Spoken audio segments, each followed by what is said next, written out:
Hey guys, for today I'm bringing you the review of the 24-70 f2.8 IS USM lens.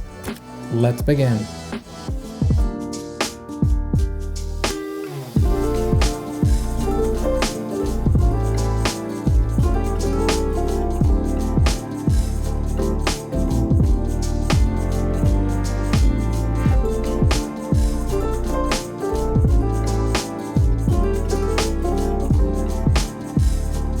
So I wanted to make a review of this lens since I used it on a recent photo shoot for an Airbnb, and it was really good. I really liked using this lens throughout the whole photo shoot, and I found that the 2.8 aperture is awesome. Key differences from this lens to the first 24-70 f2.8, the EF version, is the focal minimum. The focus distance is reduced from 15 inches, I believe, on the first edition of this lens to 8 in this one. And I found out that the Bokeh produced at f2.8 from this lens, it was really nice, even at 24. Even when shooting wide open, it was great. Another thing that I love about this lens is the stabilization. The stabilization paired with the EOS R5's in-body stabilization is superb. It's like having human powers when you're hand-holding the footage. For this footage, I brought a gimbal, but I really wanted to put it to its spaces, and I started shooting handheld some of the walking sequences that you're about to see, as well as some of the stationary position sequences. So just so I could, have the opportunity to test out and really push this lens to its limits. I really like the weight and feel of the lens on the camera. Right, this camera right here is EOS R. I have the EOS R5 filming right now, and by the way, this is filmed at 5K 60 FPS. So there's some rumors, some technical specs that the 5K out of the R5, it's actually 12-bit. Which it's superb, because the 8K quality, the 8K raw, it's 10-bit. So I will be producing a battle between 8K and the 5K modes. The 5K mode, it's sadly only available in crop mode, but right now I'm using the 15-35 f2.8 lens, and it's really nice. It really takes care out of the wobble of that lens, because if you shoot up wide open with a 15-35, you're gonna see some wobbling in the corners, but that's a story for another day. Now we're going to talk about the 24-70 f2.8 lens. As you can see, this lens really extends out when you are trying to give it a zoom. But it's not quite terrible. It's just small, small range when you zoom in, all the way to 70, up to 24. But I really, that's one of the things that I really don't like about the lens. I really prefer the ones that do this internally, because I have found out that, shooting on places like, the field, the beach, landscapes, dust particles can get in there, and it's really hard to get them out. I have like a really small vacuum, which I use to clean up my desk, my keyboard, and I could barely fit that inside of there.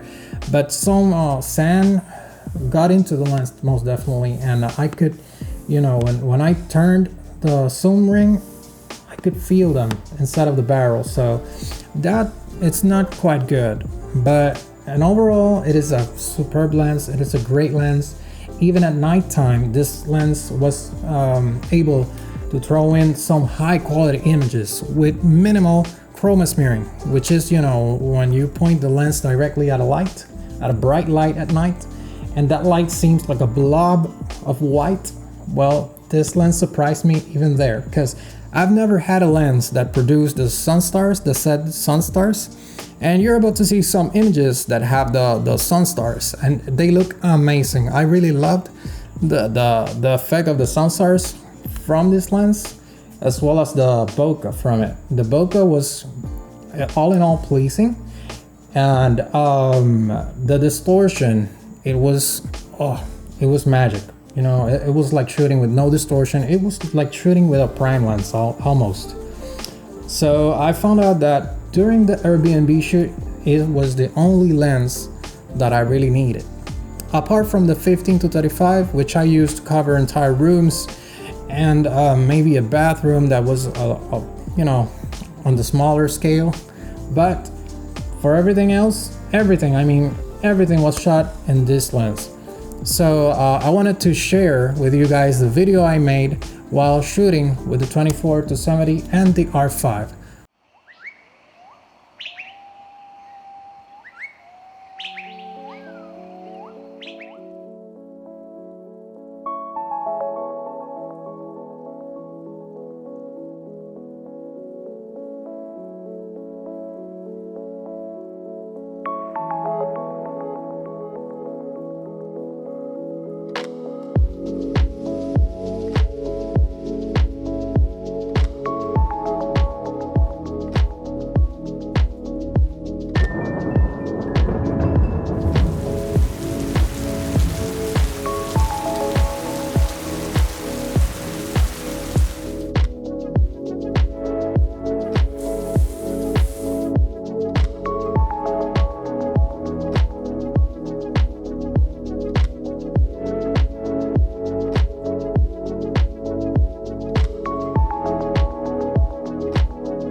So guys, I also took some pictures with this lens, some from outdoors, some from indoors, but the ones that really stood out for me were those with the bokeh. The bokeh from this lens is amazing. It's very smooth. The focus distance, the minimal focus distance, it was a key role when producing smooth backgrounds and differentiating your subject from, you know, the melting away that occurs behind the subject. So I really loved the bokeh from this lens. Another special quality from this lens that I really enjoyed was the low light. The low light capabilities were superb. This was shot in an entirely dark room, only lit by very dim lights by the bed. It was a sexy low light performance.